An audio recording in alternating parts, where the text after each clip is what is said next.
Bonjour à tous, bienvenue sur Expatimo, le podcast des investisseurs expatriés. Je suis Sébastien, votre hôte. Passionné par l'immobilier et les investissements, j'ai hâte de vous amener dans un voyage passionnant à travers le sujet du jour. Pour me présenter rapidement, je suis le fondateur d'Acheter pour louer. Acheter pour louer est une plateforme innovante qui accompagne les Français expatriés dans leurs investissements immobiliers en France. Si vous avez un projet en tête, que ce soit pour acheter, louer ou investir, n'hésitez pas à me contacter. Alors, sans plus tarder, bienvenue dans ce nouvel épisode de notre podcast. Nous voilà à Singapour aujourd'hui et je suis en compagnie de Sam. Bonjour Sam. Salut Seb, enchanté. Ça va bien? Très bien, et toi? Ben ouais, super. Donc Sam, si tu peux te présenter.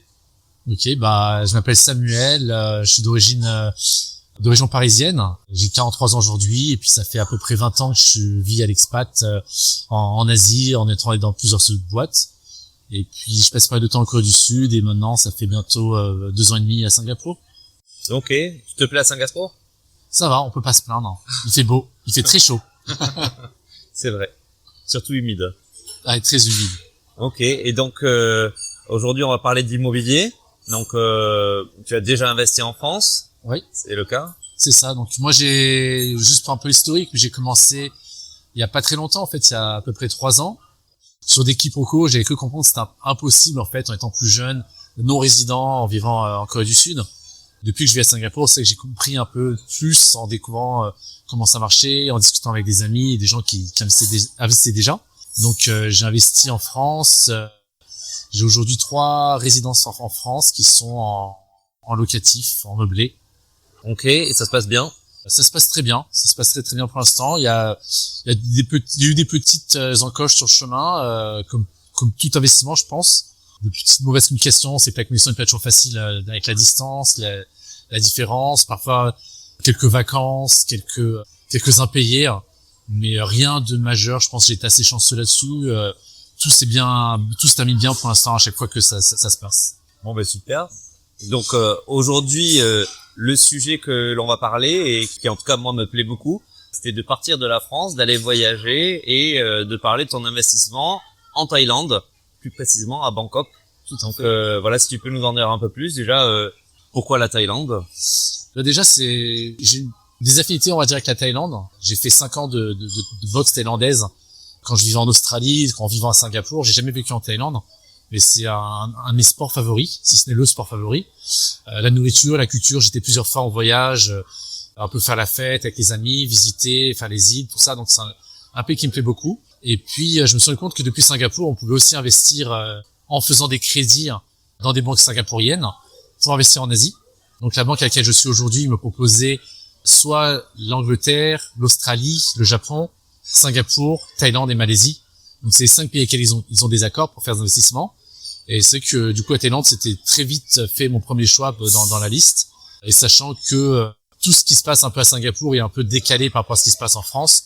Donc les crédits immobiliers qu'on fait en banque singapourienne ne sont pas forcément liés aux crédits que l'on a en France. Et donc ça a quand même un avantage certain à ce niveau-là. Ok. Et donc ça, comment tu l'as su? C'est ta banque qui t'a dit tiens, si tu souhaites investir, il n'y a pas de souci, on peut t'accompagner? Non, en fait, ça s'est fait totalement par hasard. J'ai une amie vietnamienne que j'ai rencontrée à Ho Chi Minh il y a quelques années, avec qui on a gardé très bon contact, qui m'a dit, elle avait une amie qui vivait donc vietnamienne aussi, qui vivait à Singapour, qui travaillait en banque. Et du coup, on s'est rencontrés amicalement. Et il se trouve qu'elle travaille dans cette banque-là et qu'elle est conseillère pour les fortunes en Asie. Okay. Et en discutant d'investissement, elle me disait que mais tu sais que notre banque fait des crédits pour l'investissement à l'étranger, je peux te donner plus d'infos si tu as besoin. Donc elle, c'est pas du tout ce dont elle s'occupe parce qu'elle fait des grandes fortunes, on parle de millions de dollars, on n'est pas ton cas. Ce qui n'est pas mon cas aujourd'hui. Et du coup, elle m'a donné un peu cette liste et elle m'a mis en contact avec la personne qui gérait ce genre de choses.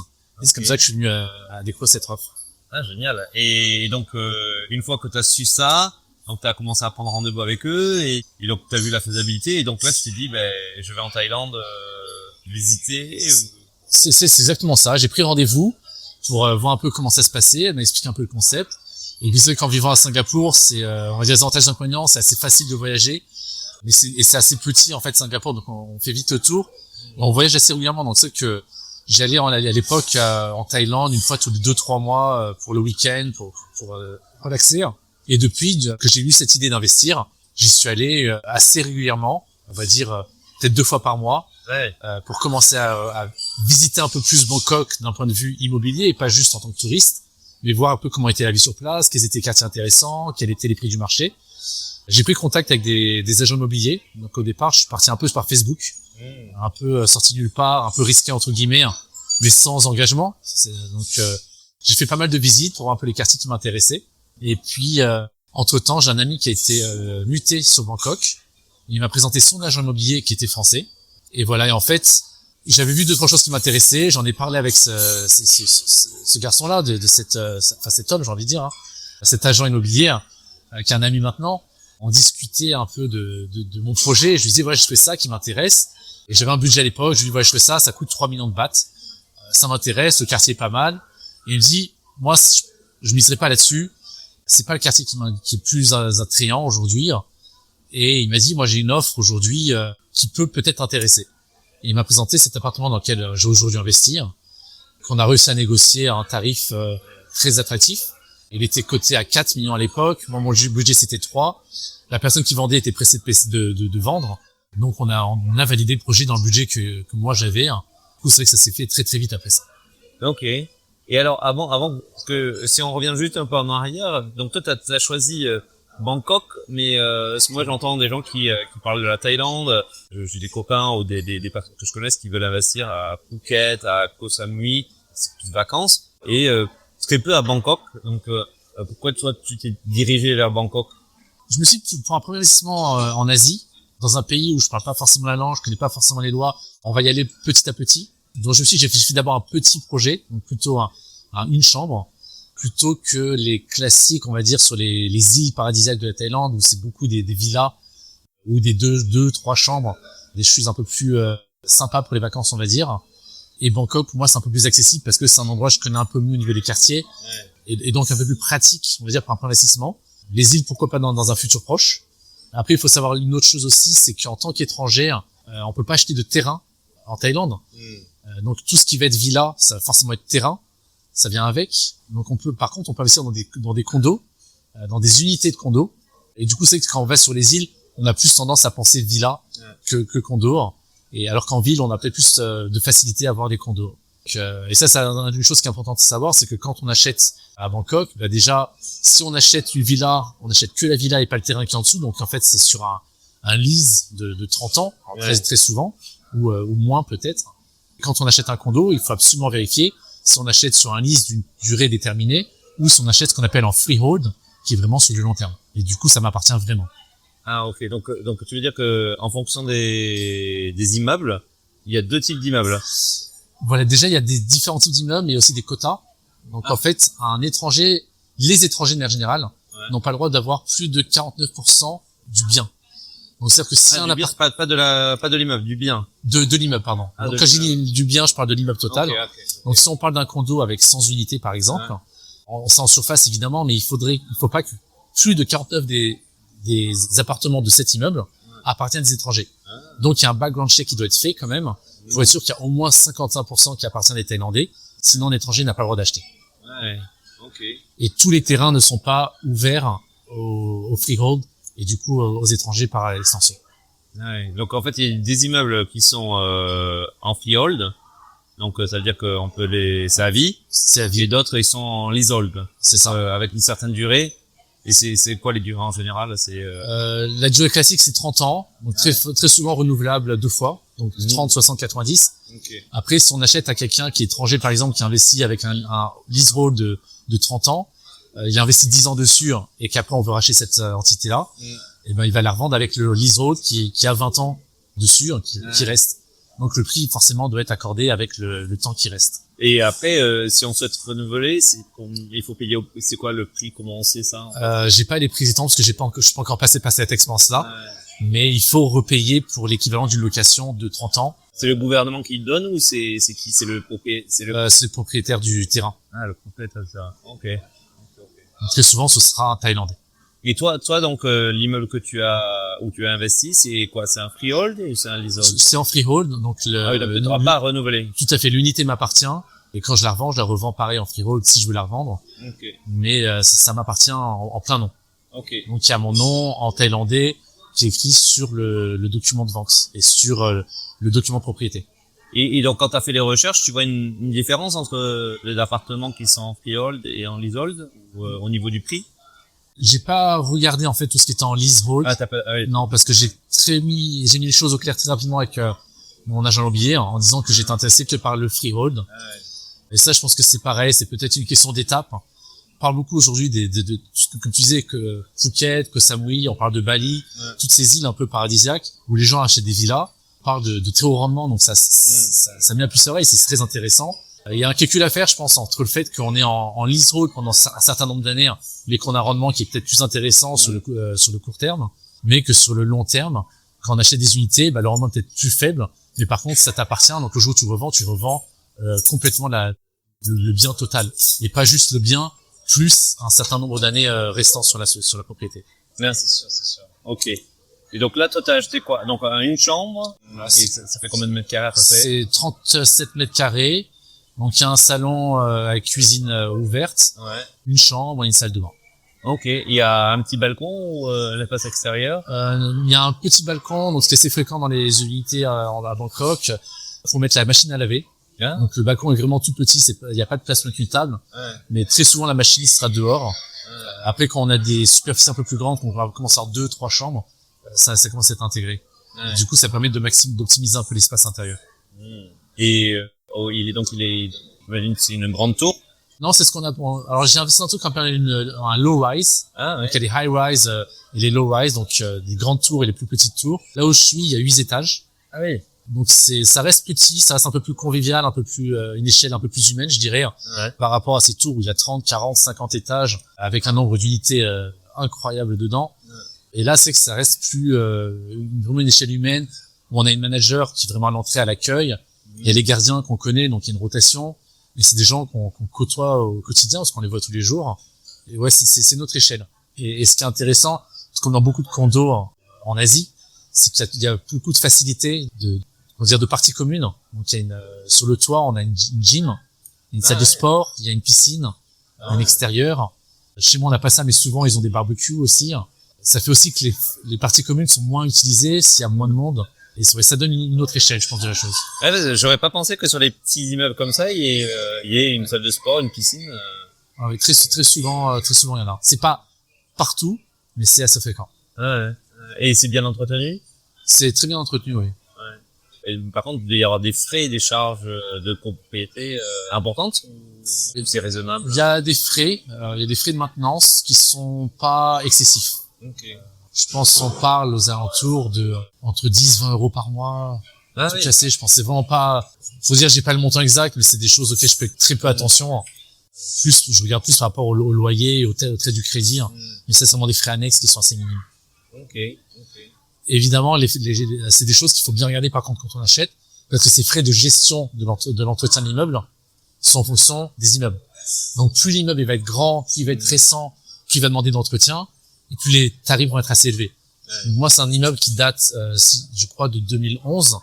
Donc il a 13 ans aujourd'hui. C'est pas tout à fait neuf. C'est une petite échelle. Comme je dis, il n'y a pas beaucoup d'unités. Il y a 4-5 personnes. Donc il y a la manager, il y a la femme de ménage, il y a 3 gardiens. Donc je pense qu'ils arrivent à gérer leurs frais de manière relative. Sachant que les frais humains, entre guillemets, en Thaïlande, sont pas très très élevés. On va surtout payer le frais des pièces de rechange, ce genre de choses. Mais au niveau taux horaire de la labeur, entre guillemets, c'est pas si cher que ça. Et après, au niveau de tes voisins, ce sont quoi alors? Donc des locaux, donc j'imagine pas mal de locaux. Mais est-ce qu'il y a quelques expats? Ou est-ce que tu sais pas? Oui, alors j'ai rencontré quelques-uns de mes voisins dans les couloirs. C'est que c'est assez mitigé, c'est assez 50-50, je trouve. Alors, je suis pas sûr que le quota aujourd'hui soit à 50-50, mais j'ai vu pas mal d'étrangers, je pense. Mais dans ceux que j'ai vus, c'est à peu près 50-50. L'estimation. Et on n'a pas parlé de ce fameux quartier que ton agent t'a recommandé. C'est quoi le nom du quartier pour ceux qui connaissent? Alors pour ceux qui connaissent plus ou moins, c'est Sukhumvit, le quartier général. Donc, c'est vraiment Et Sukhumvit, c'est une grande route qui part je crois que ça part au-dessus de Bangkok, qui descend jusqu'à Pattaya, qui doit se faire au moins 50, 60 km, j'en sais rien. Mais c'est une rue qui est assez principale, qui traverse Bangkok. On va dire que d'un certain départ, on appelle ça, on va dire du seuil 1 au seuil 50, à peu près. C'est vraiment le quartier central où il y a beaucoup d'étrangers, il y a beaucoup de restaurants, de bars, de boîtes. C'est assez actif. Et là où je regardais, c'était plus au départ, avant que cet agent me présente, c'était plus du côté du seuil 77, 80, donc qui est un petit peu plus excentré. Et là, celui qui m'a proposé, c'est au niveau du seuil 16.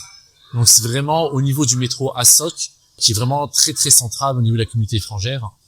Ok. Ah oui, donc il y a le métro au pied ou quasiment à côté. Ouais, alors ça, pour ça, à Bangkok, il y a deux types de métro. On a le métro qu'on appelle MRT, qui est le métro souterrain, et il y a le BTS, qui est le métro aérien. Le métro aérien, le BTS, suit la route de Sukhumvit. Okay. Donc moi, je suis à un quart d'heure, petit 20 minutes à pied du BTS, de ce métro aérien, et je suis à 4-5 minutes du MRT. Ouais. Ah, parce que c'est vrai que Bangkok est très étendu. Oui, c'est très très grand. Si je vous le dis, il y a, je crois, 11 millions d'habitants. Ouais. C'est une très très grosse ville, et les transports en commun sont très bien faits. Donc, comme je dis, il y a le MRT, il y a le BTS, il y a les tuk-tuk. Les tuk-tuk sont très pratiques pour se déplacer aussi. Et après, il y a Grab qui est pas très cher. Grab voiture, Grab moto. Ouais. Grab moto, on parle de même pas 1 euro la course quand on se déplace. Donc, c'est vraiment, les choses sont très accessibles et très faciles à utiliser. Donc, à aujourd'hui, cet appartement, tu le loues? Alors, c'est très récent. On a fini les travaux là tout début septembre. Donc, je l'ai loué pendant 1 mois. Il faut savoir que la courte durée en Thaïlande est régulière. Il faut faire 30 jours minimum. Tout ce qui est Airbnb, la location courte durée en dessous de 30 jours est techniquement illégal, même si beaucoup de gens le font. Dans toute la Thaïlande? Ou à Bangkok? Pour l'instant, à ce que je sache, c'est en Thaïlande. Ah ouais. Donc, c'est peut-être à vérifier. Mais a priori, c'est 30 jours minimum. Ok. Donc, moi, j'ai fini les travaux en septembre. Je l'ai loué à un ami qui cherchait quelque chose de court terme. Donc, c'était assez facile. Il est resté 30 jours. Et là, il vient de sortir la semaine dernière. Donc là, on a pris les photos. On n'a pas encore mis l'annonce dessus, sur le site. Moi, j'ai des voyages prévus en novembre. Donc, je pense qu'en novembre, je vais le garder de manière personnelle et le mettre en ligne. Donc, sur Airbnb et sur un site local qui est assez connu, qui est l'équivalent de peut-être le Bon Point ou seloger.com en France, pour faire de la location pour 30 jours minimum, sachant que je privilégie le long terme parce que c'est vrai que ça facilite la gestion. Okay. Et donc tu parles de travaux, c'est vrai qu'on en a pas parlé, mais donc il était en mauvais état l'appartement ou qu'est-ce qui s'est passé? Il était pas en mauvais état, mais il était, on va dire, il avait plus de 10 ans, donc pas en mauvais état, mais il y avait des choses à renouveler, je pense, surtout au niveau de la décoration. Mais c'était un rafraîchissement qu'on a fait, et après plutôt des modifications personnelles que je voulais faire pour des questions de commodité. Je pense que ça fait un peu partie de mon historique professionnel. J'ai un aspect visé vers le client, pour avoir un peu de confort au niveau du client. Donc j'ai refait les murs, la peinture, on a refait le sol, et puis c'est tout vraiment au niveau gros travaux, c'est tout. Il y avait une baie vitrée qui séparait en fait la chambre du salon, que j'ai changé en un mur avec une fenêtre pour donner un peu plus d'intimité dans la chambre et vraiment donner cette sensation d'avoir 2 pièces séparées. Et ça, c'est les plus gros travaux que j'ai fait. Donc après, c'était vraiment plutôt mettre un bureau qui se lève pour pouvoir travailler debout, mettre des prises internationales pour pas que tu aies besoin d'amener tes propres prises, et des prises USB-C dans la chambre près du lit, au niveau du bureau. Le salon, j'ai mis une télé, avant il y avait une télé 32 pouces, donc j'ai mis une télé 55 pouces. Refaire un peu tout ce qui est dans la cuisine, réaménager avec tout ce qui est couvert, assiettes, le minimum pour faire la cuisine, sans acheter forcément ce qui est moins cher, parce que je pense qu'il y a un besoin d'un minimum de confort, ce qui permet d'avoir un client qui est plus à l'aise, plus confort pour le long terme. Et quand il est à l'aise, je pense que ça se passe mieux comme ça. Ouais, ok.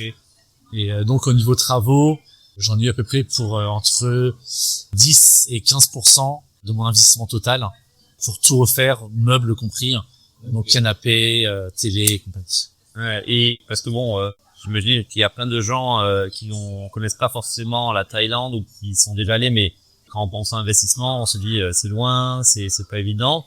Alors faire des travaux quand on n'habite pas là-bas, comment tu t'es débrouillé pour réaliser ces travaux? Alors c'est sûr, c'est pas facile au début. L'agent est important. Comme je dis, c'est devenu un ami. Il est français, il est marié avec une Thaïlandaise, il a un très bon réseau là-bas. C'est qu'il connaît un peu des gens s'il y a besoin de faire ce genre de choses. J'ai eu beaucoup de chance. J'ai rencontré par hasard, encore une fois, une amie de Corée qui était partie en vacances, qui a rencontré une fille en Thaïlande, qui travaille dans un secteur qui est totalement différent, mais qui m'a présenté de manière à étendre un peu le réseau. En discutant, j'explique quels étaient mes projets. Et il se trouve qu'elle avait un ex-camarade de classe qui était designer intérieur. Du coup, elle me l'a présenté. Le contact est très très bien passé avec ce monsieur. Il parlait un peu anglais. Il était très efficace. Il m'a fait des plans. Il a très bien compris ce que je voulais. Donc, je vais montrer un peu les plans de ce que j'avais vu, des photos Instagram, des photos un peu de ce que j'avais en tête. Il a très bien compris. Il a développé le projet en fonction de mon état d'esprit. Et j'ai beaucoup aimé les plans qu'il a fait. Les montants étaient raisonnables. Du coup, ça s'est très très bien passé. Hein, c'était très très fluide. Il y a des choses que j'ai réduites parce qu'il avait vraiment des idées exceptionnelles, on va dire, mais qui venaient avec un budget aussi exceptionnel. Parce que j'ai fait beaucoup de custom, des choses qui sont customisées. Donc, par exemple, j'ai un lit qui est construit en fait dans la chambre plutôt que d'acheter un lit. Donc, c'est une plateforme qui est surélevée à 50 cm, qui permet d'avoir plus de rangement en dessous, qui est légèrement surélevée. Il y a une petite plateforme le long du mur qui permet, où il y a des LED dedans, et il y a une petite plateforme où tu peux poser tes affaires, ton téléphone, ta lampe de chevet, ton livre ou quoi que ce soit. Donc, ce qui permet de ne pas avoir une table de chevet sur le côté. Donc, encore une fois, tout est optimisé pour gagner de l'espace. Et du coup, il y a un menuisier qui est venu et qui a vraiment fait du sur-mesure dans l'appartement. Et ouais, donc vraiment, cette personne m'a beaucoup plu. Alors évidemment, c'est que j'étais un peu soucieux quand même si il inspirait confiance. Et l'avantage vraiment d'être à Singapour, comme je dis, c'est que Bangkok, c'est pas loin, c'est 2 heures de route. Les aéroports ici sont très très efficaces. Alors, on peut pas comparer à Charles de Gaulle. C'est-à-dire que, comme je dis souvent, entre le moment où je sors de l'avion et le moment où je mets le pied chez moi, j'ai 30 minutes. Donc il y a pas au niveau immigration, tout ça, tout est automatisé, tout est très rapide. Donc je suis allé toutes les 2 semaines. J'allais à Bangkok. Je suis allé au début des travaux, au milieu des travaux et à la fin des travaux pour m'assurer que tout était fait comme je l'entendais et qu'il n'y avait pas de malentendu et ça a pas loupé. J'ai bien fait parce que la première fois que j'y suis allé, je suis arrivé, il y avait rien qui était fait. Ils n'avaient pas commencé. Et je l'ai appelé tout de suite. Donc il était 11h le soir. Donc ça aussi c'est un petit un avantage de l'Asie. Hein. Mais je l'ai appelé à 11h le soir. Je lui dis écoute, je pensais que tu commençais cette semaine. On est vendredi soir. C'est rien passé. Il fait t'inquiète pas, les mecs ils sont en train de tout préparer dans l'atelier. Demain on arrive. Et c'est que le lendemain je suis arrivé, ils sont venus à 8. Donc imagine dans un studio de 37 mètres carrés, 8 ouvriers qui débarquent. Il y a à fond la cadence. Ça avance très très vite. Donc je pense que j'ai bien fait de venir. Mais je pense qu'en même temps, ils faisaient du bon travail. Et ça rassure de pouvoir être sur place, de pouvoir vérifier. Donc je dirais quand même, c'est bien d'avoir quelqu'un sur place à qui on peut faire confiance, soit d'être là soi-même sur place.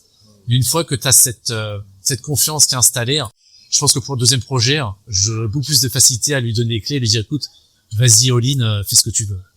Et en termes de timing, ça a pris combien de temps alors pour les travaux? Là aussi, ça a été très efficace. On a mis 1 mois. Ils avaient annoncé 1 mois, donc 5 semaines, et ils ont eu 3 jours de retard. Ce qui est déjà, on va dire, je pense 5 semaines de travaux, c'est très minime par rapport à ce que j'ai vu en France dans aux autres projets. Et pour la Thaïlande, où il y a une belle réputation d'avoir beaucoup de retard sur les projets, 3 jours, c'est rien. Moi, j'entends beaucoup de projets d'amis qui ont fait des choses. Voilà, on annonce 8 semaines, et finalement, c'est 12 semaines. Donc, je pense que j'ai eu de la chance d'être tombé sur un ami d'amis. Et le fait que je sois venu aussi par sécurité, je pense que les 2 choses ont aidé à sécuriser le projet. Ouais, ok. Et donc après, si on part sur une autre thématique qui est les loyers, est-ce que tu as une idée? Donc, tu as dit que tu as déjà loué 1 mois, mais est-ce que tu as une idée? Donc, j'imagine que tu as une idée de combien se loue ce type d'appartement? Ouais, tout à fait. Donc c'est forcément quelque chose que j'ai regardé avant même de prendre ma décision d'acheter, de regarder un peu les prix du marché à l'achat, à la location, dans cet immeuble. Et aussi dans le quartier. Donc, il y a des sites un peu comme en France, sur lesquels on peut voir les prix à l'achat, les prix des locations, pour connaître un peu le prix du marché. Aujourd'hui, je loue ça à peu près $700 singapouriens. Donc, je pense que ça fait dans les 450, 470 € à peu près par mois. Évidemment, pour les amis, je donne un peu de rabais. Parce que, voilà, on est là pour s'entraider aussi, on est entre amis. Mais ça reste quand même un projet d'investissement. Donc, c'est à peu près le niveau que ça se loue aujourd'hui. Et donc, ça fait quoi en termes de rentabilité brute? Si je suis aux alentours de 7%. Ok. Et encore une fois, je suis assez chanceux parce que je l'ai acheté bien en dessous du prix du marché. En l'achetant à moins 25%, j'arrive à sortir 7%. Mais si j'avais payé plein pot à ce moment-là, je pense que je serais plus aux alentours des 3%. Ça c'est forcément moins intéressant. Et donc, tu crois que les gens qui investissent à Bangkok, c'est plus c'est pourquoi alors? Parce que moi, à la base, ce que j'avais comme idée, c'était voilà, Bangkok, c'est la rentabilité, c'est ce qu'on va rechercher, mais en fait, peut-être pas forcément. Alors, de manière générale, les gens qui investissent en Thaïlande, pas forcément à Bangkok, oui, c'est la rentabilité, mais ça en mettait du court terme, plutôt sur les îles. Et comme je dis, il y a entre guillemets le challenge que c'est un leasehold et pas un freehold, qui je pense n'est pas forcément une mauvaise idée, mais il faut faire le cap psychologique de se dire je vais acheter une maison sur un terrain qui ne m'appartient pas. C'est quelque chose pour moi qui était très très dur au départ, j'y travaille encore, j'y suis pas encore, mais je pense que j'y viens petit à petit à me dire que finalement la renta pèse son poids dans la balance et du coup c'est pas très important d'avoir le terrain en son nom. Donc je pense que c'est l'atout majeur pour les gens qui vont acheter. Après pour moi, un des atouts, hormis le fait que j'ai eu un très bon tarif d'achat, moi je crois au potentiel de Bangkok au niveau du développement. Ouais. Parce que comme je dis, ça fait 20 ans que je suis en Asie, je suis venu à Bangkok la première fois il y a 15 ans. J'ai vu un développement économique arriver à Bangkok. Tu vois les malls aujourd'hui, tu vas à Hemsphere, qui est un des derniers malls qui est ouvert. T'as Siam, Icon Siam qui a ouvert pas longtemps. Il y a Bangkok Mall qui va ouvrir bientôt. C'est des malls qui ont des échelles inhumaines. Je veux dire, c'est des choses qu'on peut pas imaginer en France. Même aux États-Unis, qui est un peu le modèle du mall à la base, c'était totalement surpassé. Il y a l'argent qui est dépensé, qui est investi dans ces projets, l'économie qui tourne autour. Ne serait-ce que ça, la technologie, les services. Je dis souvent, Internet est ultra disponible en Thaïlande, ce qui n'était pas le cas il y a 15 ans. Le 4G, 5G. Moi, je crois au potentiel que la Thaïlande va se développer et que c'est un marché où on peut faire du gain de capital sur le long terme. Ok. Après, c'est une croyance personnelle. Voilà, j'ai pas de chiffre à l'appui. Je suis pas là pour conseiller les gens d'investir en Thaïlande. Il y a des gens qui y croient et des gens qui y croient pas. Mais bon, on va dire, c'est des enjeux quand tu investis dans l'immobilier ou que ce soit. C'est vrai. Mais, et puis, ça te permet aussi de diversifier par rapport à tes premiers investissements en France. Tout à fait. Ça permet de diversifier. Et comme je disais au début de cette interview, c'est que les emprunts ici sont pas forcément liés à ce qu'on fait en France. En France, on est limité à 35% de crédit, de taux d'endettement. Et c'est vrai que autant ça peut avoir du sens pour certaines personnes. Quand tu commences à des carrières un peu à l'étranger où tu as des salaires d'expatriés entre guillemets, j'ai pas un statut aujourd'hui d'expatrié, mais des salaires qui sont un peu hors normes par rapport à la moyenne française, 35% ça a plus vraiment de sens. Parce que on n'a pas les mêmes salaires, on n'a pas les mêmes dépenses, la vie en Asie n'a pas son même coût. Et du coup, on peut se permettre d'investir un peu plus que 35%. Et le fait de pouvoir investir sur des projets comme ça donne un effet de levier supplémentaire pour faire des investissements. Donc même si la renta n'est pas aussi bonne que ce que je pourrais avoir en France, en province notamment, le rendement est peut-être, même si c'est que 3-4%, on a quand même un effet de levier qui est pas forcément abordable partout. Et en parlant de ça, au niveau du financement, est-ce que tu peux nous donner une idée de comment ça fonctionne la banque ici? Donc c'est une banque singapourienne. Tout à fait. Donc c'est une banque singapourienne, sans citer, c'est la plus grosse banque en Asie. Je suis pas au courant de toutes les banques, de toutes les offres des banques, mais je sais que la majorité des banques offrent pas ce genre d'offres pour investir à l'étranger. Donc celle-ci le fait. Je pense qu'il y avait deux choses majeures sur le crédit. La première, c'est qu'on est obligé de mettre 30% minimum d'apport. Donc sachant que c'est risqué pour eux parce qu'ils font quand même un crédit à moi qui suis étranger, donc je suis résident à Singapour, non singapourien, et en plus j'emprunte pour acheter dans un pays en dehors de Singapour. Donc il y a un apport qui est assez considérable, c'est 30%, et il y a un minimum d'emprunt, donc on peut pas faire des emprunts sur des tout petits projets non plus. Okay. Celui-ci était vraiment à la limite de pouvoir entrer dans ce genre de choses. Et par contre, la chose qui est primordiale et qui peut mettre un frein à beaucoup, c'est le taux ici est un taux, ce qu'on appelle le taux flottant. Donc le taux n'est pas fixe comme en France. Je sais qu'aujourd'hui, beaucoup de gens se plaignent que les taux en France, ils les trouvent très hauts, parce qu'on est à 3,65, 3,85, et parce qu'on compare par rapport à une époque où c'était à 1% peut-être. Mais moi, j'ai un point de vue assez, très différent là-dessus. Je pense que 1%, c'était l'anomalie. On a dû en profiter, on a eu la chance, fallait en profiter. Mais je pense que 3-4%, c'est un peu la norme. Et je pense qu'avoir 4% aujourd'hui encore, ça reste quelque chose de très bien. Moi, pour dire aujourd'hui, je suis à un peu plus de 8%. Ouais. Voilà, donc c'est à Singapour. Donc le taux flottant, il y a un taux qui est négociable avec la banque. Moi, en tant que premier investissement, il n'était pas trop négociable. je suis à 3,85 en taux fixe, plus ce qu'on appelle le taux SORA, S-O-R-A. Donc ça, c'est un taux qui est lié avec les finances au niveau de la bourse et tout ça. C'est des choses qui sont incontrôlables. Et aujourd'hui, quand moi je l'ai fait, on a quasiment 4%. Alors sachant qu'en 2023, quand j'ai regardé ça, en 2024, quand j'ai regardé ça, on est au plus haut. Donc c'est basé sur la moyenne des 3 derniers mois. Mais 2023 était l'année la plus haute qu'ils aient eue. Avant ça, on était à des 0,1, 0,2%.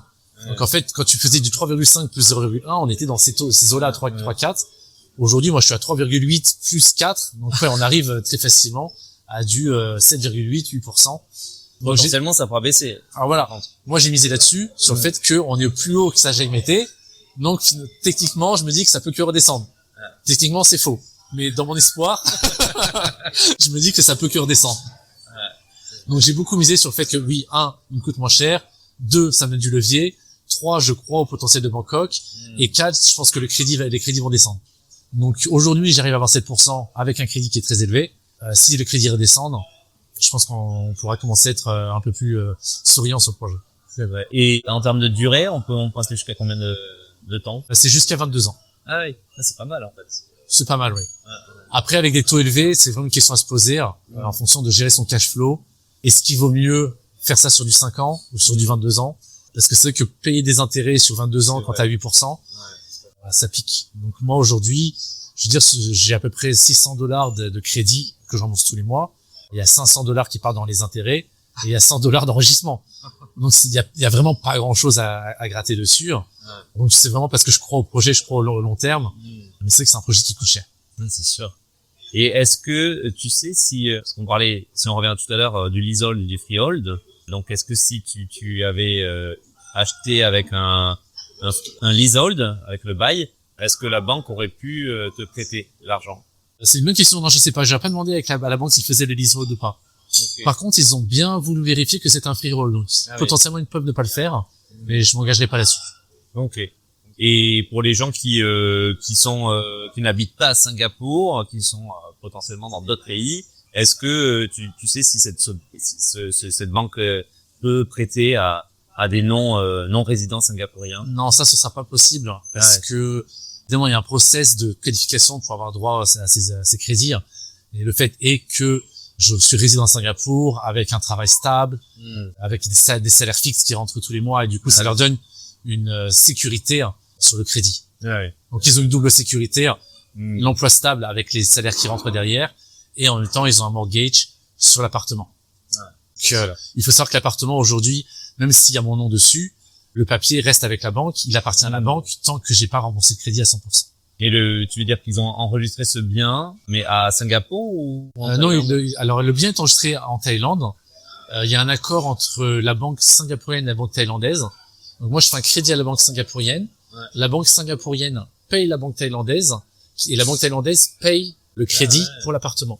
Donc en fait là c'est la banque thaïlandaise qui va payer cet appartement et l'appartement leur appartient jusqu'à ce que moi j'ai remboursé 100% du crédit. Ils ont bien sécurisé la chose, ce qui me semble tout à fait normal. Je pense que je peux pas leur reprocher. Et ok, super.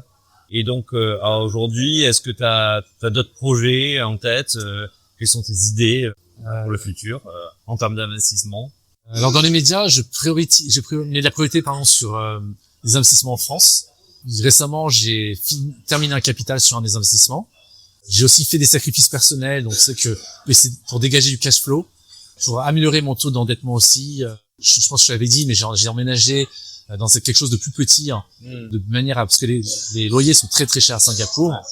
Donc je me sacrifie entre guillemets pour vivre dans quelque chose qui est très petit aujourd'hui, pour avoir très peu de loyers, pour maximiser mon taux d'endettement et pour faire d'autres projets en France, afin de maximiser ces 35% d'endettement, parce que je pense qu'aujourd'hui la vraie force qu'on a, c'est l'effet de levier. Et c'est vrai qu'avoir cet taux fixe en France, je pense qu'on s'en rend pas compte quand on est en France, mais en fait c'est assez rare de trouver ça et c'est assez typique en France. Donc j'essaie vraiment de maximiser les crédits avec ces taux fixes pour faire des investissements en France. Et après, avec ce qui peut me rester derrière, c'est vrai que j'aimerais bien faire d'autres investissements en Thaïlande pour diversifier et pourquoi pas faire une localisation un peu plus exotique, un peu comme Phuket ou ou Krabi ou quoi, Ouais. et voir ça. Alors par contre, je rebondis là-dessus, il faut savoir que quand on parle de ces îles, il y a deux choses en fait. Très souvent, on va regarder aux villas. Les villas, c'est une chose, mais il y a aussi les condos, où là, c'est plus simple d'avoir une banque qui va venir nous supporter. Mais les condos, souvent, si on regarde dans du neuf, il faut savoir que la banque ne se prononce pas jusqu'à la fin du projet. C'est-à-dire que si tu veux acheter quelque chose, on va dire sur Phuket, qui a un projet de 2 ans, mais qui est en cours de construction ou en début de construction, tu vas payer tes 30% aujourd'hui, et la banque paiera les 70% peut-être à la fin de ces 2 ans. La banque va te dire a priori oui, mais elle te dira pas un oui définitif avant que le projet soit totalement terminé. Ce qui fait que c'est quand même une grosse prise de risque, parce que si le projet ne finit pas, pour X raison, ou qu'il finit mal, et que la banque dit non, je pense que c'est trop risqué, on vous suit pas sur le projet, et ben là, on se retrouve à être obligé de vendre le projet dans l'urgence. Et du coup, on est obligé de le vendre. Très souvent, les gens vendent à perte. Donc, il faut faire très attention quand on achète quelque chose qui n'est pas fini, qui est un projet en cours. Il faut soit avoir le cash flow derrière en sécurité, soit être prêt à vendre à perte, ou sinon, tout simplement, ne pas se mettre sur ce genre de projet et acheter quelque chose qui est déjà terminé, ou acheter cash dès le départ. Ça enlève l'effet de levier, et ça oblige à dégager beaucoup de cash dès le départ. Ouais, c'est sûr. Donc, c'est quelque chose que j'aimerais regarder. Une fois, j'aurais un peu finalisé ces projets en France. Je sais que ça prend un peu plus de temps en France. Comme je disais, l'avantage dans l'Asie, ça bouge très très vite. Bangkok, en 2 mois, entre le moment où j'ai visité et le moment où j'ai eu l'éclair, il s'est passé 2 mois. Et c'est l'avantage de l'Asie. Il y a les avantages et les inconvénients dans chacun des pays. Exactement. Et c'est pour ça que c'est pas mal de pouvoir diversifier. En termes, là, on parle de vraie diversification géographique à des milliers de kilomètres des projets les uns des autres. C'est ça. Exactement. Super. Et donc, peut-être une dernière question. Qu'est-ce que tu donnerais comme conseil à des personnes qui souhaitent investir, là, surtout en Thaïlande, pour leur premier projet? Je pense que ce qu'il faut, c'est vraiment être sur place. Faut pas avoir peur d'aller sur place, de visiter, de prendre son temps. Trouver un agent de confiance. Donc, moi, si les gens veulent me contacter, je suis prêt à partager mon contact. Peut-être pas dans le podcast directement, mais peut-être en offline. À titre personnel, évidemment. Mais avoir quelqu'un de confiance sur place qui va vous aider dans les démarches, en savoir comment ça marche. Mais c'est là où il faut vraiment pas lésiner, je pense, c'est les visites. Beaucoup de gens aujourd'hui vont en ligne, mais il n'y a pas que en ligne. Il faut vraiment prendre le temps d'aller sur place, faire les visites, faire des comparaisons et bien étudier le marché, voir différents agents. Même si on peut pas faire confiance forcément à tous les agents, même se trouver sur un Facebook par exemple. Comme je dis, j'avais pas 100% confiance, mais c'est quelqu'un qui m'a quand même mis un pied dans des appartements, qui m'a permis de faire des visites et après de créer des contacts et vraiment de faire des visites et se faire son propre avis. Mais l'étude du marché, c'est primordial. Ok. Bon, oui, super. Merci beaucoup, Sam. Je t'en prie, c'est un plaisir. Et puis, au plaisir d'écouter les prochains épisodes. Très bien, bonne continuation, et à bientôt. Merci à toi aussi. Merci. Expatimo, c'est terminé pour aujourd'hui. Merci pour votre support et n'hésitez pas à partager cet épisode à vos amis, votre famille et pour nous soutenir, merci de nous mettre un commentaire et une note 5 étoiles. Cela nous aide beaucoup. Expatimo est créé par Acheter pour louer. Si vous avez un projet en tête, que ce soit pour acheter, louer ou investir, n'hésitez pas à nous contacter. Nous serons ravis de vous accompagner.